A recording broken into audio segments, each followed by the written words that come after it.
Alright guys, TacticalRab again today. Hope you're all doing well and enjoying your day so far. Welcome back to Valorant News. Loads of updates today around the VCT Challenger side, but also Nismo and Steel giving their opinions on what the order of the teams is and the power rankings in the professional side, both stating NRG could be the strongest teams. Steel seems to believe that Sentinels, though, are also right up there as well. Very much enjoy your thoughts in the comments below. Hit the like button if you enjoy. Subscribe if you're new as always, I'd greatly appreciate it. First of all, a quick update on what's happening with the Chinese Valorant side, of course, because it's now been approved over there. They're starting with an actual Mandarin broadcast here for the lock-in event starting in just, well, over a week's time at this point, of course, in Sao Paulo, Brazil. So that's just the start, I think, of things to come from the Chinese Valorant scene. Also, a quick note on the new agent that's arriving. I mean, they release agents, honestly, so often it feels like nowadays. The codename is Smoke Dancer. Not exactly sure what that implies, because if they're dancing around smokes, maybe they're not actually a controller. We'll see, but, you know, maybe there's some discussions as who's going to run this role on a team. We know that Harbor was released relatively recently, not seen that much usage, let's be honest here, but it's maybe starting to come into the meta. We know that, of course, Chet from NRG, apparently one of the best teams right now, as we'll see in a second, is seemingly quite keen on finding use for Harbor in professional play as well. We'll see how that goes, but,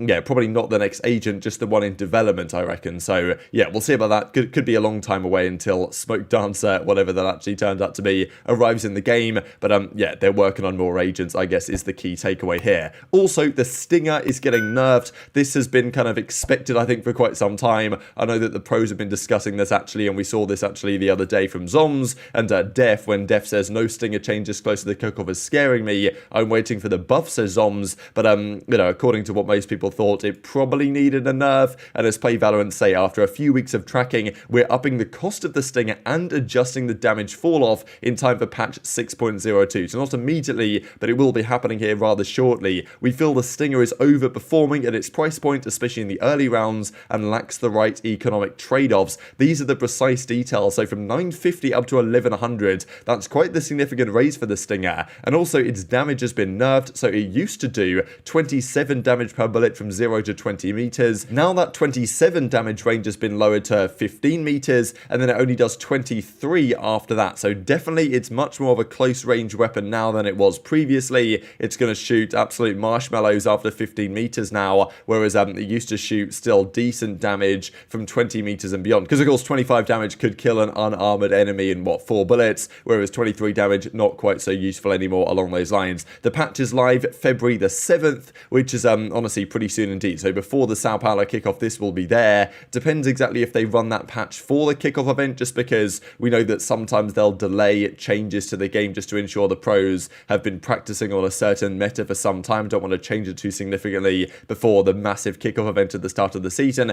but we'll see if this is indeed in effect when we come to Sao Paulo, because the patch will be live before then. There was some additional commentary on this actually from TSM Hayes, just talking about these agents right now and saying that Jet has her passive, right? She can float in the air, whereas Omen, Brim, these other agents that maybe Hayes likes to run sometimes, they don't have the passive abilities in the same way. So maybe there's an argument to say they could potentially bring some other passives to some other agents in the future, not just Jet, of course, who's seen a skyrocket in usage after the chamber nerf relatively recently. Let's talk then about the games last night in the VCL, I believe it technically is, the Valorant Challengers Leagues. These were Zekken's predictions from Sentinels, Turtle Troop 2-1 versus Shopify Rebellion, of course, former Squirtle Squad, and M80 2 over Aura Esports. Most expected M80 to absolutely dominate Aura Esports, and, you know, they kind of did on map 3, but it actually was closer than people expected, I thought, because M80 say, you know, less than 10 rounds here lost. So Aura Esports put up a good fight, and every map you win, every round you win could be important in terms of tiebreakers, potentially a long way down the line from this current point. But yeah, Shopify Rebellion, they just destroyed Turtle Troop, really. Not exactly a massive surprise here. Shopify Rebellion were considered to be one of the higher level teams. They're probably more one of the teams that's easy to overlook, I think, in the challenger side, but they've been good for a long time. LG they were. Now, of course, they're here with Shopify. They were good last season, and you know, they're pretty damn good again, it seems, at the moment. Turtle Troop get taken down game 1 like 13-2. Game 2 is about 13-8 here on the binds, and yeah, a quick 2-0, 13-2, 13-8. Not much more to discuss here, really, but B-Dog and Co were delivering, and you know, there were some players on this team that were linked at times to potentially going on to a franchise team in Tier 1, so not maybe a massive surprise to see this result. The other series, though, was more interesting between M80 and Aura Esports. So firstly, John QT playing on this setup. I don't know why, but and also why, like, not just put the PC on the floor so you can have more more space for your mouse. I mean, this is one of the most ugly setups I think I've seen. He's got the keyboard like partly off the table. He's got no space for the mouse. Fantastic mouse pad. I'm sure he gets really great connection with the optical laser or whatever on this marble surface. And then the PC is just sitting right there where all the mouse space is. I don't know what's going on there. Maybe he moved it around in a second. But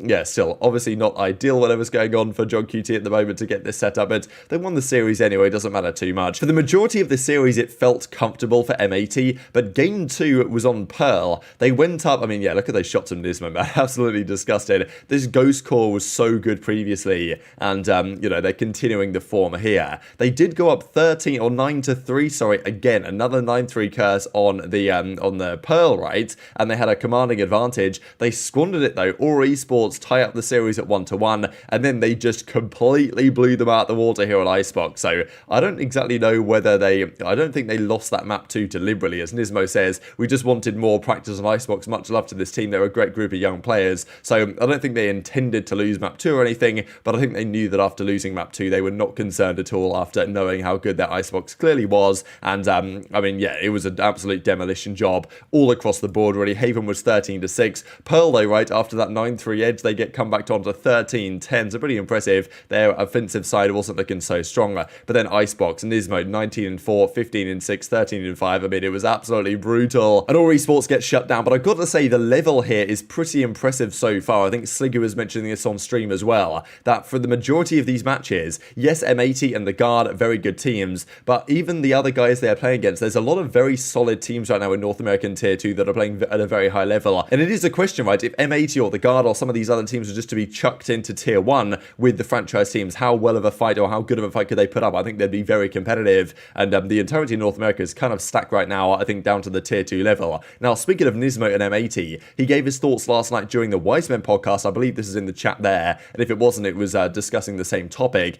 on, well, basically who are the best franchise teams. Nismo reckons NRG are clear number 1. He actually gives a more interesting tier list in a second. So this is better than Scrimbucks, right? Because Scrimbucks tell you what happened at a particular moment in a particular map. It might be 9-5 in one team's favor. One particular map, you don't even know what the map was. So you can't read too much into Scrimbucks. When you get the trends, though, and this from Nismo and here from Steel in a second, is the trends. Steel's team disguised. They've played all of the franchise teams because the franchise teams want to play the Tier 2 teams to get practice rather than playing each other, because they might play each other at the major or the Sao Paulo kickoff event very soon, the lock-in event as it's being called. So a lot of the Tier 1 teams, they're practicing against Tier 2 teams, and therefore the likes of Nismo, the likes of Steel, have a very good idea what's going on in Tier 1, which teams are better, which teams are worse, not just which teams they win the most maps against or the least maps against, but also how they feel, how they're playing, how good they are at setups, at retakes, at clutch situations, all this type of stuff, to try and come up with an idea as what the tier list might be within those regions. So Nismo reckons NRG are clear, and Steel agrees that NRG are certainly up top. He reckons EG are the worst, maybe unsurprisingly, but also Steel puts Sentinels right in the conversation.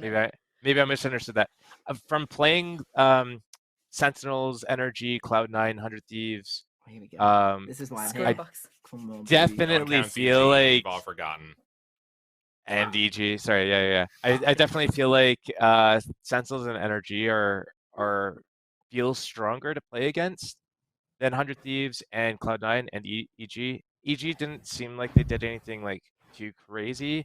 So Steel's tier list was pretty much like NRG and Sentinels, number 1, number 2. Then it was 100 Thieves and Cloud9, number 3, number 4. And then EG, the 5th best North American team. Now, Nismo disagrees, although his list is a little bit similar. He's got a couple in the similar ballpark, right? He's got NRG number 1. He's got EG number 5. He's got 100 Thieves number 3, which is pretty much what, you know, Steel also said. However, he's got Sentinels 4th and Cloud9 2nd, rather than Steel had it the other way around. So there definitely is between of course, M80 and the former Ghost Core, and Steel, former Tier 1 player and many other organizations throughout his history, who's now on Disguised, of course, gave relatively similar power rankings here for the Tier 1 franchise teams. But both of them saying that NRG is like number 1 is very interesting. I guess it's understandable, right? Former OpTic core. They've got artists in there now, of course, no Marv as it stands. They've got Som instead. Should still be, though, a very good team indeed. We knew that they were a bit behind when they started their practice. Apparently now they've caught up to to where they need to be. 100 Thieves might not quite be there, right? Even though a lot of people have favored 100 Thieves to actually be one of the NA teams, if not the NA team, to make the deepest run going into the major. Still, I think going into the major, you've got to consider them the best North American team based on their performances last year and even so far this year. But how close can Sentinels be? I thought it was interesting that Steel put them right up there, bringing some interesting things to the table. Nismo seems to disagree though, based on what he's played, but we don't know how much experience they have, relatively small sample size, but there are some common denominators in the analysis of these players. Very interesting stuff. Just wanted to mention this as well, actually, after the first week of matches here from Willminder. Fade is now only at a 10% pick rate, and Chamber is completely dead. He has not been played at all. These were the two highest pick rate agents and champions,